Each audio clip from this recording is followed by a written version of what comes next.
hear a lot of left-wing journalists, professors and politicians complaining that evil America wants to own Middle Eastern oil, and yet you wrote that Iran is actively destabilising its Muslim neighbours, encouraging terrorist regimes that could easily be bribed and manipulated to do their bidding, so it can assume control of all of their oil assets. In fact, you said up to 80% of the world's oil could be controlled by Iran if this continues. Now, that doesn't sound like a good thing for world peace, and it's certainly not a good thing for the environment if that's the line you're going to run. So I don't know, Rebecca, where is the outrage from the left about Iran when they seem to say nothing about how evil America is when it doesn't do half of what Iran does? The reality is that a lot of commentary about America and about the Middle East is incredibly shallow.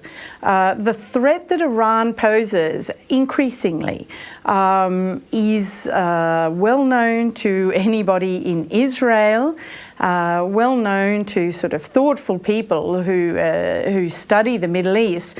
But the reality is that what Iran is aiming to do is to control and to be the dominant power in the Middle East. Now, that is incredibly unpopular for at least two fundamental reasons. One, Iran is a Shia country, and almost all the Arab governments in the Middle East are Sunni, so there is a theological difference between them, a split that is quite difficult most of the time to reconcile.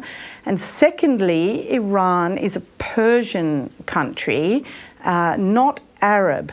So the idea that Sunni Arabs will accept Persian Shia leadership is highly unlikely. That's leaving aside the fact that most of the Sunni Arab governments, while they may not be democracies and may not respect human rights in the way that we would hope in Western countries, at least seek a kind of stability on the whole that we do not see with Iran. As you say, Iran is constantly destabilising. There are Shia minorities and sometimes majorities in these countries, and Iran is seeking to foment trouble in them and to overthrow the Sunni Arab governments if it can.